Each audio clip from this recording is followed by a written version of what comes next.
date is November 8th, 1917. Thank you for tuning in this evening.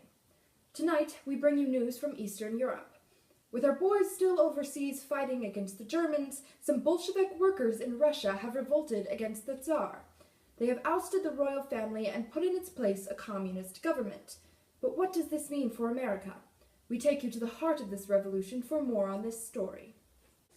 The communist ideology calls for workers to fight for their rights. The goal, the death of capitalism. The revolt was led by Vladimir Lenin. He has encouraged other countries to lead revolutions of their own, and now most of Central and Eastern Europe have led to communist revolutions. Europe is changing. Back to you. Thank you, Florence. We will now show you a clip from an interview earlier today where Helen the intern got the privilege of interviewing Vladimir Lenin on his thoughts on the revolution. Thank you for meeting with me, Mr. Lenin. Can you briefly explain to me what exactly communism is so that our viewers understand what's going on? Yes, well, all sadness and unhappiness and inequality stem from capitalism, where one person is more than the other people and things like that. What communism wants to do is that it takes away all inequality and it gives everybody the same exact thing. There is no private property, there is no economic classes and no profits. Everybody is exactly the same, and it's cool. Well, that sounds absolutely horrifying. The date is September 22nd, 1919. Our story tonight: is there a communist revolution happening in America? Laborers from across the country have been striking against their workers, and bombs have been sent to high-ranking government officials. Could Lenin's call for the workers to act be appealing to and encouraging certain American citizens? Even with the enormous victory in the Great War, could there be a lack of patriotism in the lower class? We now bring you to Pittsburgh, where a nationwide steel strike was started today. Florence? Yes, an estimated 255,000 steel mill workers have walked off the job today, and they have been accused of being Reds and are believed to be unpatriotic. 3/4 of the steel capital of America has been shut down. No one knows how long this could go on. Back to you. We now have for you your weekly weather report. 30% chance of rain tonight with storms moving in tomorrow on Wednesday. On Thursday, you're looking at a mostly sunny day with highs in the 75s. Thank you. It's November 1919. Welcome, America, and tonight is a story you won't want to miss. Attorney General A. Mitchell Palmer has begun conducting a series of raids on the people of America. Under his jurisdiction, the FBI has arrested thousands of immigrants from Southern and Eastern Europe and radicals. Breaking in and searching without a warrant, he has convicted many immigrants without just cause and deported many radicals. We have an interview with Palmer to show you. Thank you for meeting with me, Attorney General. I understand you have begun a series of raids on various immigrants' homes and arresting them. Yes, that is correct. I have taken the liberty of protecting the American people and the American way of life in the best way I know how. And that is to arrest any suspicious persons on the spot. Anyone who is under the suspicion of being a Red will be deported. American capitalism will not die. Was this your first idea? That is, did you immediately come to the conclusion that you should just arrest everybody? Or did you think about it for a while and entertain other options?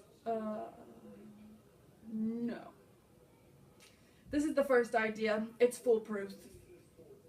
And I have no regrets. Thank you. What does this mean for America now that the government has begun arresting its citizens? Is this taking it too far? Is this going to instill in our immigrant citizens a fear of the government and a lack of patriotism, when what they need to be feeling is nothing but patriotism? In the coming months, I believe these questions will be answered. Good night. The date is April 15th, 1920. Today, 2 men have been arrested for murdering 2 other men in a shoe factory. These 2 men, Nicola Sacco and Bartolomeo Vanzetti, are known anarchists and socialists. Is their arrest due to their political beliefs, or are these 2 men truly guilty of the crime? We now go to Florence, who has more information on the matter. I'm here in Braintree, Massachusetts, right outside the shoe factory where the murders took place. Eyewitnesses say that the men, quote, looked Italian. And so, Sacco and Van Tisi, being known as Arcanists, were arrested. Their trial will be held later this month. Mrs. Sacco, I understand how difficult this must be right now, so I thank you for meeting with us. My husband and his friend are innocent. I bet my life on it. There is no good reason why they would kill the men. My husband's not a killer. Yes, Mrs. Sacco. Now, do you have... Did you hear me? I said not a killer. They would not hurt those men. Why do you accuse my darling Nicola of hurting another man in such a gruesome way? Mrs. Sacco, No, I will not listen to you anymore. The date is August 23rd, 1927. Today, Sacco and Vanzetti have been put to death for crimes committed in 1920, more than 6 years ago. The official end to the Red Scare was in the summer of 1920, but its effects have lasted long into today's time. With the Soviet Union becoming a communist country, the American relationship with them has become rocky and untrusting, despite working together in the Great War. when the government turned on its immigrants, the American people were confused and upset. Seeing as how most Americans were from immigrant families, they felt it as a direct attack on all of them.